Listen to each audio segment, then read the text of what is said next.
Okay, so it's 12 o'clock. I guess we should go ahead and get started. Okay. Well, I want to thank everyone that's here right now. I believe we probably have a few more people joining. We had the sign up sheet. So just want to thank everyone for joining us today and coming to learn more about not two, but three of our organizations here in the community. And we're all doing exceptional work. They're all going to provide us with a bit more background on their organizations and what they do and how we can help and share in their efforts. And just to give a little background on WMed Volunteers program. So this was an initiative that was actually developed before COVID, and because of COVID, got pushed back. And it is where all of WMed employees get 8 hours of paid volunteer time annually. Um, but you are invited to and encouraged to actually volunteer beyond those 8 hours, of course. Um, so this is actually the official launch or relaunch of the program, and we just the purpose of this today is just hi Dr. Dixon is for you to learn more about the companies and just how WMed can give back and serve in the community. Um, so with that, I will turn it over to our first presenter, which is Greta Borowski from Kalamazoo Loaves and Fishes. Hello, everybody. Thank you for the opportunity to tell you a little bit about what we do at Loaves and Fishes and how you can be involved if you choose to. Loaves and Fishes, obviously, is just down the road from WMed, and we are all about food. Our whole focus is providing food assistance in a way that makes sense for individuals. So we have a lot of different programs and different ways that we make distributions. Our main program is what we call the grocery pantry program, and that is where we are serving almost 600 people a day recently is kind of what we're averaging. We have a network of pantries throughout our community. Our largest one is on Portage Road at our facility, and then we also have 11 of them in school buildings in conjunction with communities and schools. Volunteer opportunities within the grocery pantry program, we do have a lot of opportunities for people to help us pack food boxes. We provide non-perishable items to families. Our main location is curbside pickup still, which started during the pandemic, but per request of our clients, they wanted to keep that location, this main location, as curbside pickup for those who don't want in-person shopping. And then we do have some locations that do in-person shopping. But what that requires is that we do kind of some pre-prep work for our pantries. And so we often will have groups come in and they can be on our food box line, put together the non-perishables. And so that's a fun way for if you're coming in just for a day or maybe 2 different days to help with that. That is in our warehouse standing, so they're in pretty fast-paced opportunity. We also do what we refer to as mobile food distributions throughout the community. So we have 12 regularly scheduled distributions where we take our truck and go someplace and are there for usually about an hour, hour and a half. And we're able to basically give supplemental food items. It's not a full food order, but they're getting supplemental items and they can go to any of those, one or all of them, in addition to coming to the grocery pantry program. Some of the mobile food distributions have regular volunteer sets because they're at a facility like a church that maybe is using their congregation. But we have at least one at Comstock Middle School that we are the ones who are staffing volunteers. So that is something that happens monthly, and it is a 4 o'clock to 6 p.m. Distribution, and you just basically help load cars and do things like that. So it's another great opportunity. It does go on, rain or shine, snow or sleet. And so that's something, there have been lots of mobile food distributions that are very cold, but they go pretty quickly as well. We also do some school-based programming. And so as I mentioned, we have 11 school-based pantries, but the other element with that is our weekend food pack program. So we prepare up to 600 weekend food packs every week to school districts in Kalamazoo, Parchment, and Comstock Public. And we have also been talking to Climax Scots as well as starting it up there. And so those, you may have heard of this program. It's done in many different iterations throughout the country. And so basically they're getting little kid-friendly packs that have some supplemental food items for those weekend hours where they have no access to school lunch meals, which so many kids are very reliant on. And so we are constantly, because we do so many of those, we are constantly having an opportunity for volunteers to come in and assemble those in our facility. Again, warehouse atmosphere, standing up, moving pretty quickly, and putting those packs together. So that is another opportunity. Some of our other opportunities for volunteering help our targeted outreach program. And our targeted outreach program really is designed to be to provide food assistance to individuals who may not be able to access our programs in any other way. That oftentimes are individuals who are struggling with homelessness and can only take a few items at a time, or maybe they can only take items that don't require cooking or cold storage. And so we create what we refer to as outreach packs that we both provide. We have staff who go out and do those, but then we also provide those packs to Kalamazoo Public Library, to Urban Alliance, to Ministry with Community, and to some of the organizations who are focusing primarily on providing support to those struggling with homelessness. And so those are things, again, we need to pack up very quickly and get those so that we have a nice stock every week. So another volunteer opportunity there. We also often will get bulk produce, and which is a wonderful thing to have fresh produce, but of course we can't give a whole crate of potatoes to one family. So we quickly have to go through our bulk produce because oftentimes by the time that it even gets to us, it might be a little bit, starting to get on its way out. And so we need to sort through and put produce into family size packs. And so that happens pretty frequently, particularly with onions and potatoes and carrots is something that we get almost year round. And so that is also a volunteer opportunity for individuals. So a lot of the work that we're doing with maybe someone who's coming in for 4 or 8 hours is warehouse type work or sorting type opportunities. So those types of opportunities are all year round. We have them going on all year round, and then we have a few opportunities that are special events or specifically kind of ramp up around a certain time of year. One of those is the National Letter Carriers Food Drive, which is the second Saturday of every May, and that is a nationwide event where people can put out food and they're able to provide donations that their letter carriers will pick up and then bring back to their local food assistance organizations. We get almost 90,000 pounds of food throughout that event.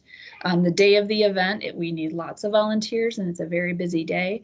But then the days after that, the following probably 2.5 months, there's a ton of food to sort through, to sort it into whether it's safe to give out, if it's not expired or not open, and then also to sort it into food categories. So that's throughout May and June, we do a lot of that type of thing, although we do have food sorting all year round. We also have an event in July that's called Dollar Drive-Thru, and Dollar Drive-Thru is a fundraiser, but is also a very important awareness raiser for us. And basically we work with a local radio station and do a 12-hour live radio feed and have collection points throughout the community where we encourage people to drive through and give at least $1 to support childhood hunger. And so those shifts are usually 2 or 3 hours and they're outside and working with collecting donations. So if that's something that's interests you more, that's an opportunity as well. Sometimes coworkers like to do that together because it's a way to get out of the office on a sunny day, hopefully if it's a sunny day, and go and also be assisting. So those are some of our one-time type things that happen every year. If someone finds that they really love what we do here and would like to be a more regular volunteer, we have opportunities for being trained in our call center to answer phones and to schedule appointments for clients and also to help with our deliveries, our home delivery program. So there's opportunities that can be more ongoing, once a week, once a month, those types of things. So again, on an average day, we serve about 600 people through our programs. There are lots of individuals who have been reaching out to us in the past 6 months who have never experienced food insecurity before. The high inflation causes even very, families that have two working individuals really to struggle. And so we're seeing a lot of people and we're moving food very quickly. So that's sort of an overview of what we do. It's also an overview of our volunteer opportunities. I believe you'll get information about how to contact us, but we do have a volunteer coordinator who is here today. His name is Ray. And what he does is when you're interested, he'll kind of look at your schedule and look at our schedule and see what makes sense and get something set up. So any questions?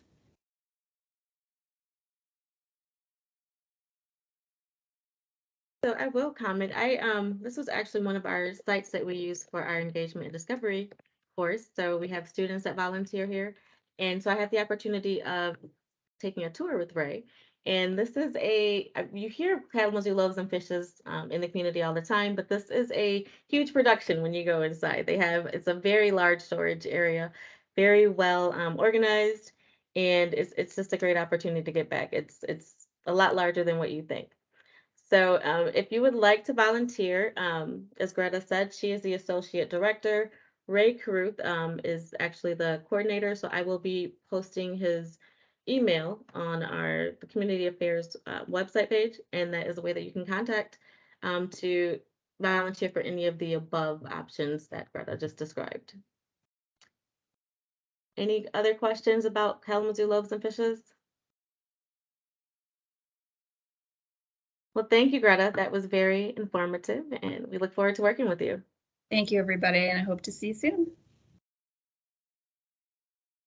Next, we have Courtney Way, and she is with Heritage Community of Kalamazoo, which is a senior care center here on Portage Road. And she will be giving background on their organization and ways that we can help as well. Oh, you might be frozen. Are you?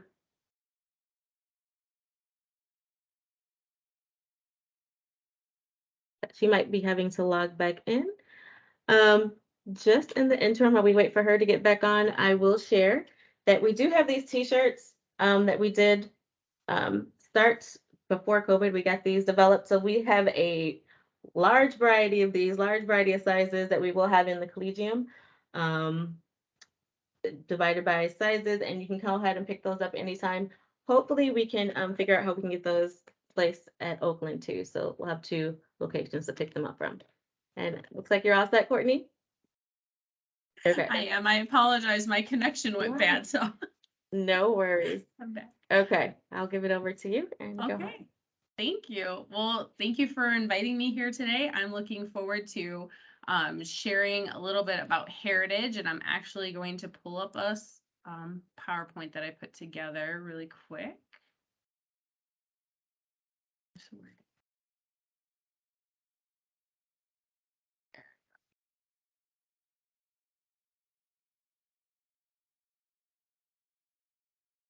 All right. So, Heritage Community of Kalamazoo, for those of you who are not familiar with us, we are a continuing care retirement community. And what that means is that we are here to provide services through independent living, assisted living, and skilled nursing. We also have rehabilitation services on site for anyone who comes to that need. We have home care that joined our team in 2018. And something really neat about Heritage Community of Kalamazoo, we're over 75 years old.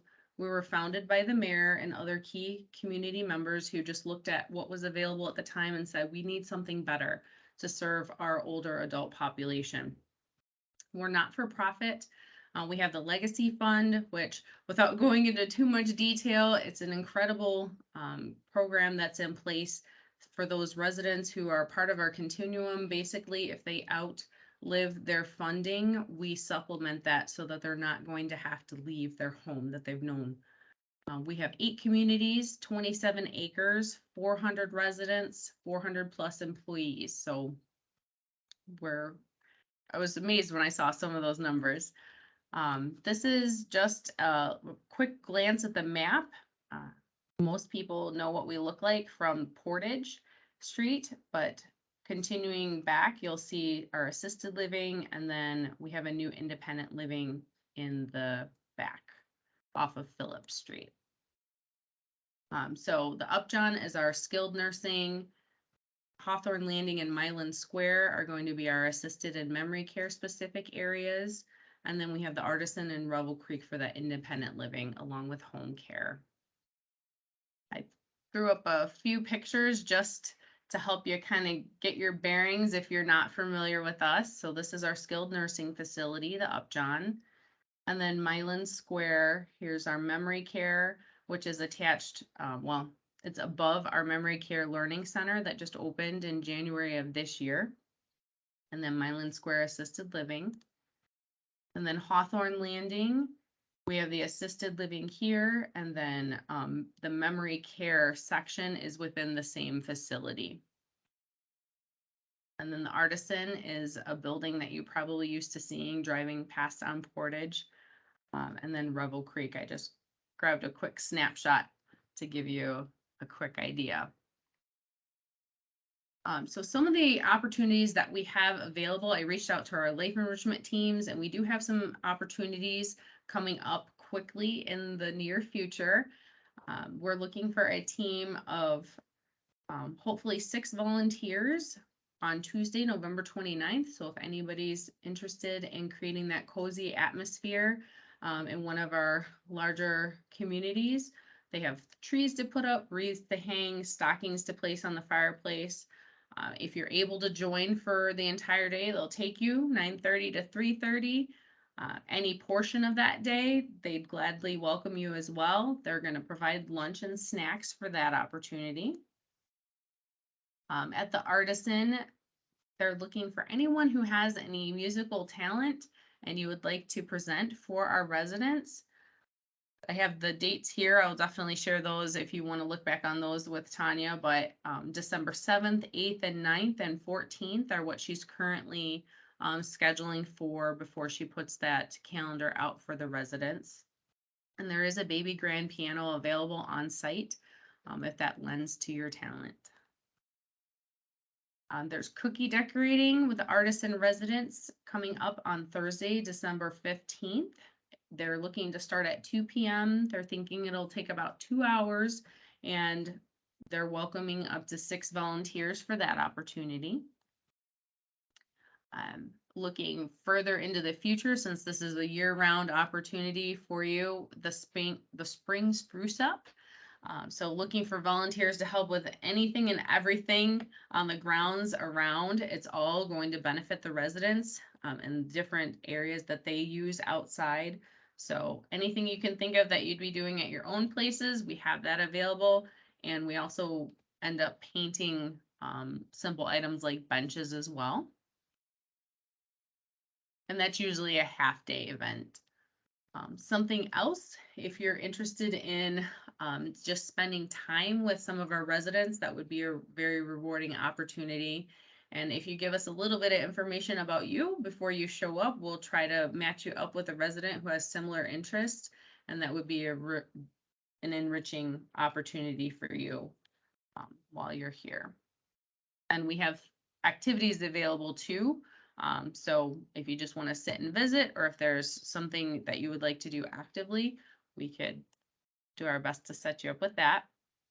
We also have flower arranging with another group of our residents that is on a limited basis. So if that is something that you're interested in, please let us know. It's usually on Wednesdays. It's for about an hour to an hour and a half, around 2 o'clock in the afternoon. And more opportunities to come. So if anything is striking your interest, please reach out to Tanya, let her know. I'd be happy to continue to build that list. Or if there's anything that you're thinking just based around the resident population that we serve, I'd be happy to help create something in addition. Okay. Thank you, Courtney. So this is another one of the sites that we partner with for our E&D course. And the flower arrangement, I was actually at one of those events, which was awesome. So we had students come in and they sat with the residents and got to talk with them and get to know them and arrange flowers in different vases that they have. And I believe the flowers are donated through D&W, which is awesome. And as she said, that's every Wednesday. I believe it is. I just Okay. didn't. I think Jenny wasn't able to get back to me before this, so that's why I said unlimited until I can get further details from her. Okay. Um, so these are both Kalamazoo Loaves and Fishes and Heritage are both great opportunities for departments to get together and to volunteer as groups, also individuals. But as stated on the flyer, we will be giving out, doing a raffle, hosting a raffle for departments that volunteer during the months of November and December. So if you want to jump in on any of those holiday events that Courtney just shared, feel free to reach out to Health Equity to our email and we can get you connected. Does anyone have any questions for Courtney?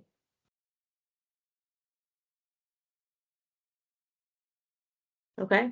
If you do have any questions, like I said, feel free to email us. And thank you so much, Courtney. That was great. Okay. So we will be going on to our third organization, which is Kalamazoo Education 360 with Pastor Heron and with Carl Page and Jamar Heron. And they are the program director and the coordinators for this program. This is a youth mentoring uh, opportunity, and we welcome you and thank you. Are you ready to share? Yes, Okay. thank you for this opportunity, and we are so glad that everyone is on today. Pastor Jesse Heron and these two gentlemen are also program coordinators for Ed 360, Kalamazoo Ed 360. Mentoring has been going on for a while within the KPS system in the schools, and the med school has also been involved over the years with students and staff being a part of this mentoring program. It's at a lunchtime period of the school, and a program like this that I'm just going to try to give you a little overview of it, and these two gentlemen also will talk about it. Uh, we're looking basically for mentors that would go into the schools and mentor students between third and fifth graders within the school district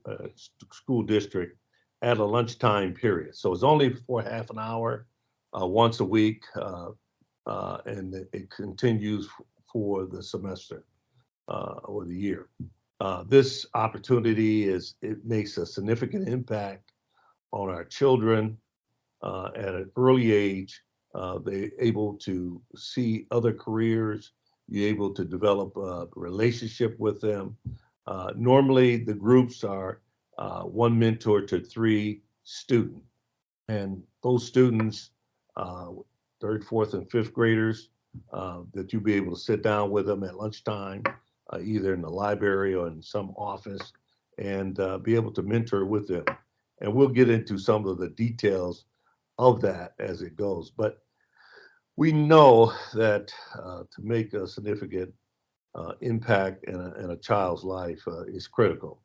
I remember years ago, I'm from a family of 10, and we lived in Chicago, but when we moved here into Michigan, there was one teacher that significantly made an impact in the lives of our family and the students within the school. And so that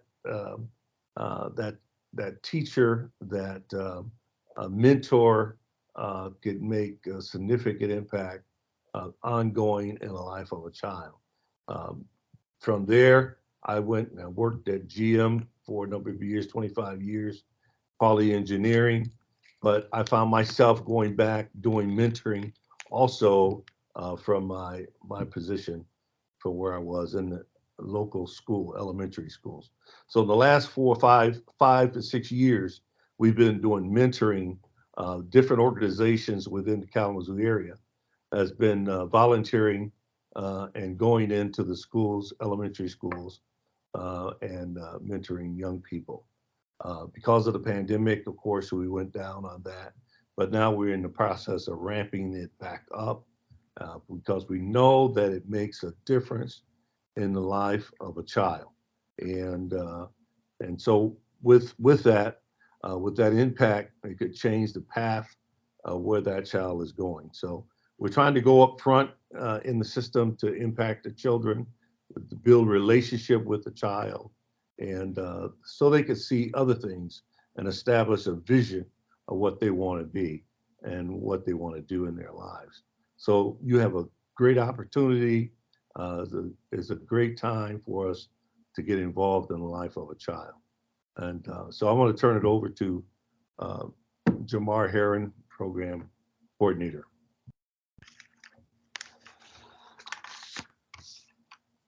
Good afternoon, everybody. Just wanted to review with you some of the things that we focus in on during our time with the young people. I've also been volunteering for about 5 years, been working with small groups of young people in our school system. And we found that through that time, there's some lessons that we've learned and that we've applied. And so we do have some objectives that we want to share with you on this afternoon. I'll share my screen here real quick.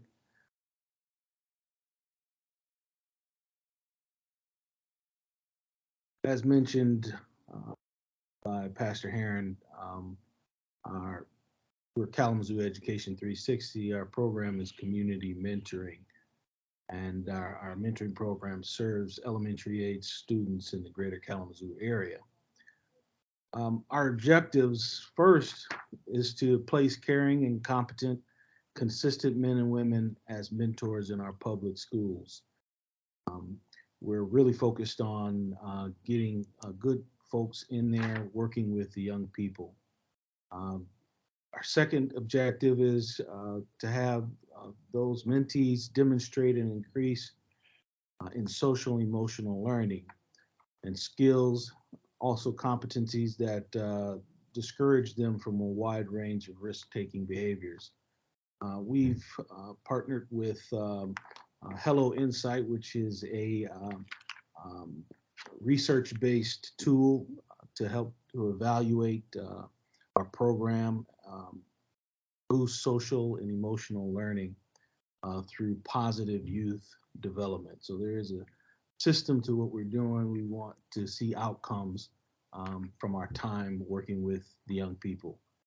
The third thing that we would like to see is that mentees be self-aware of the importance of increasing their reading, math, and writing. We reinforce what teachers are teaching the kids, and we work with the principal to help assist those young people.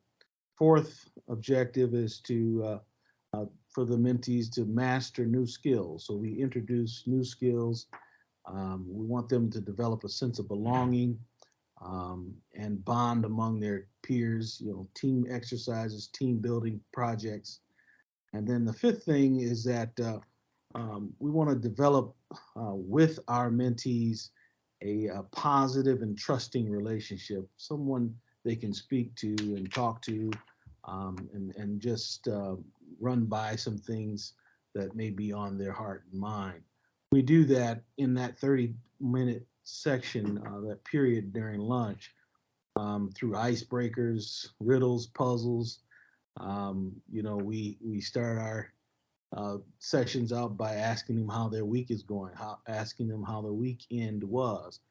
And then we also do discussion topics. We want to focus in on teaching and those skills and talking about integrity, responsibility, careers, games and worksheets and team activities. And then we review all that and recap it all at the end. So those are some of the things that we focus in on through our mentor program. I'll give it back to Pastor Aaron. And also another gentleman that works with us that from UPS retired this year, So now he's going back to work, but he's been also mentoring with us. And so I'd like him to respond to the mentoring program. Carl Page. Good afternoon, everyone. I'm Carl Page. I'm the program coordinator, and I've got I consider the fun part of this presentation. My objective is for you to see yourselves as mentors. My objective is for you to see yourselves standing in front of a third, fourth, or fifth grader, imparting your knowledge, your experiences into their lives. See yourselves impacting that child's life. Your impact, the things that you can say could change the path of a child's life.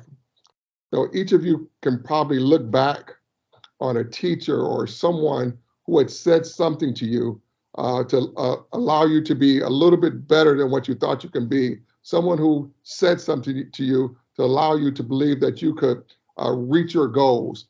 Now you have that opportunity, David Overton, to be that person that someone will look back to years from now and something that you said to them made them want to be a little bit better than what they are.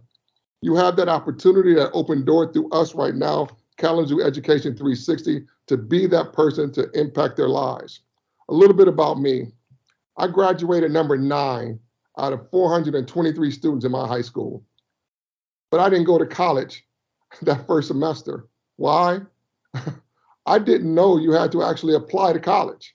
I thought you just walked into the door and sat down and started taking classes. Nobody told me to. I knew nothing about scholarships. No one told me that I could apply for a scholarship. I had a 3.7 GPA. And if I had known I was competing with people, I probably wouldn't have skipped that accounting class that second semester and got a B in it when I could have easily got an A, because I didn't know that I was competing to do better, because I didn't have someone like a Carol Strickney that could tell me that I could do these things. I didn't have anybody like a Connie Jones that could tell me that this is what I could be doing. And that's what I want you to see yourself as, to be that person that can step into a child's life and show them the right way. This program is really about relationship building. It's about helping to establish a new vision in a child's life, helping them to see a different way, helping them to see more than what's in front of them, more than what's right here in Kalamazoo, more than what they see in their family and their neighborhood. Being able to relay your life experiences and the things you've done so they can have a better life through you and the things you're done. See, we're in essence playing the long game. We're looking to see these students become more than what they are.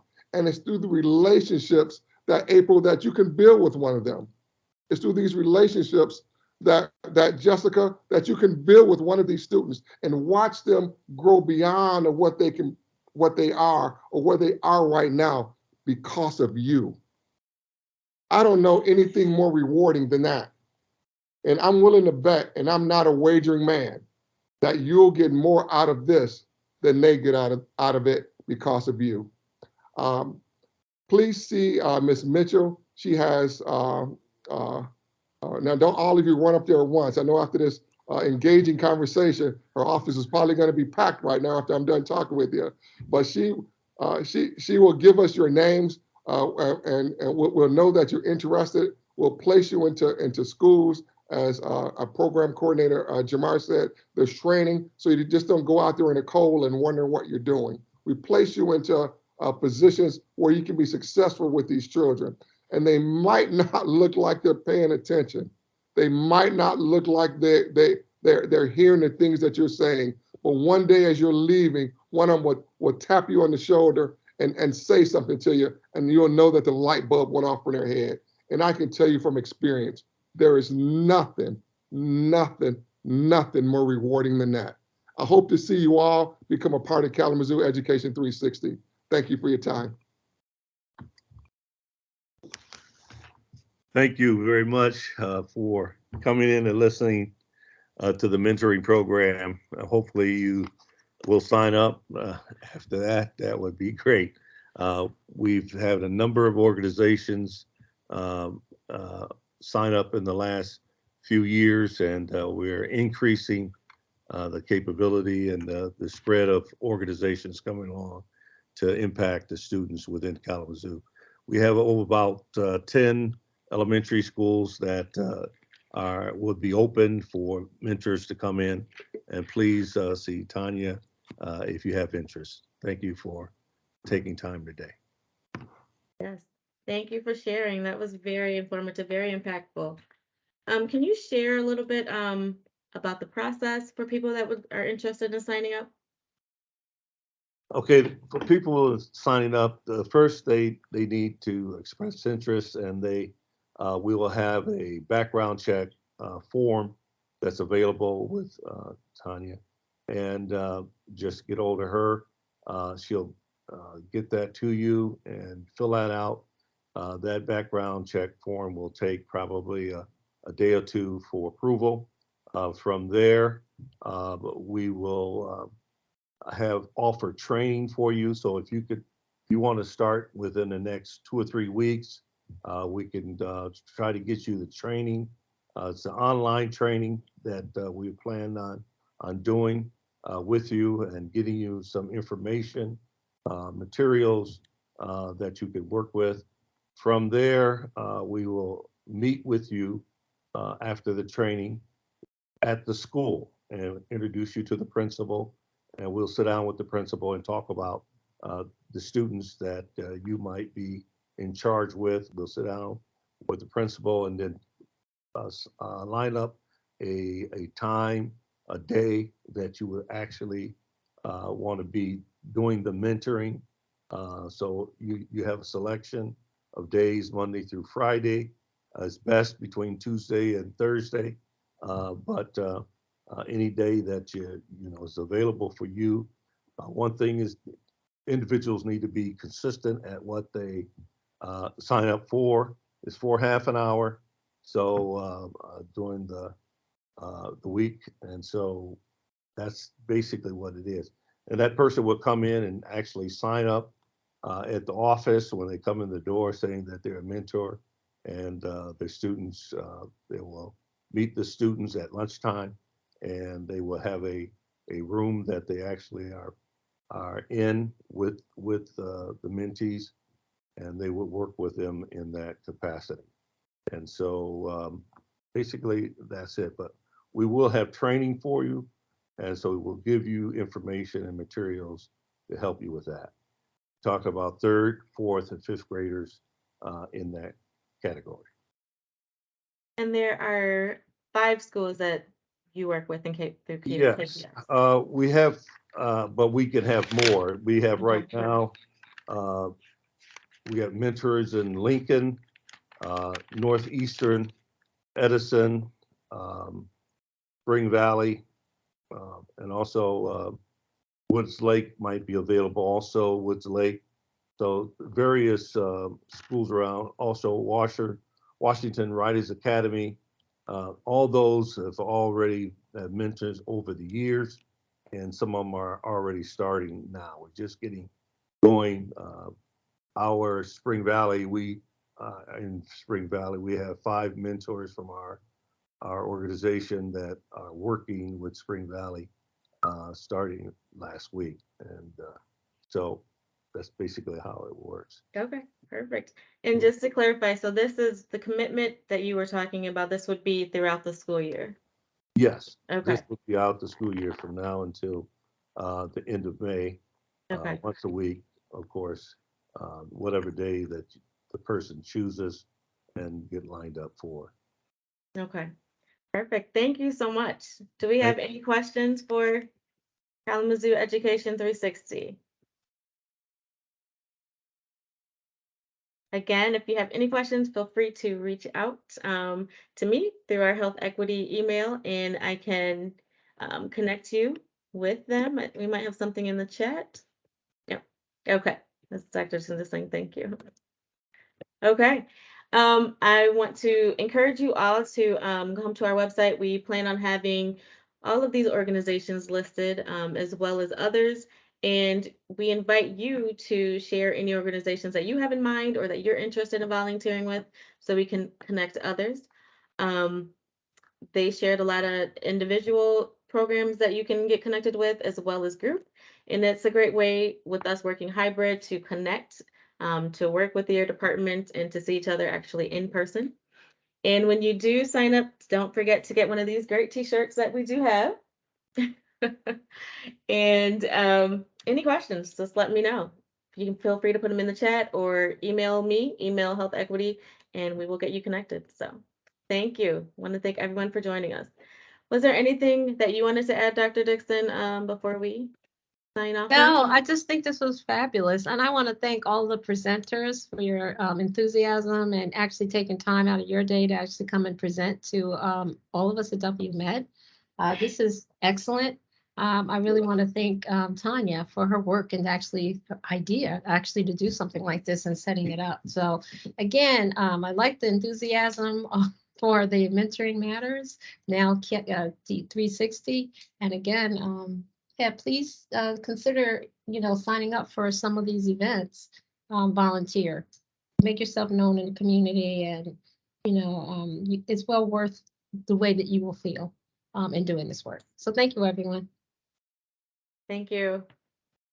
Okay, so we will end, and this will be recorded for people that did not make it, through this hour, and it will be on our community affairs website under WMed Volunteers. So have a good afternoon.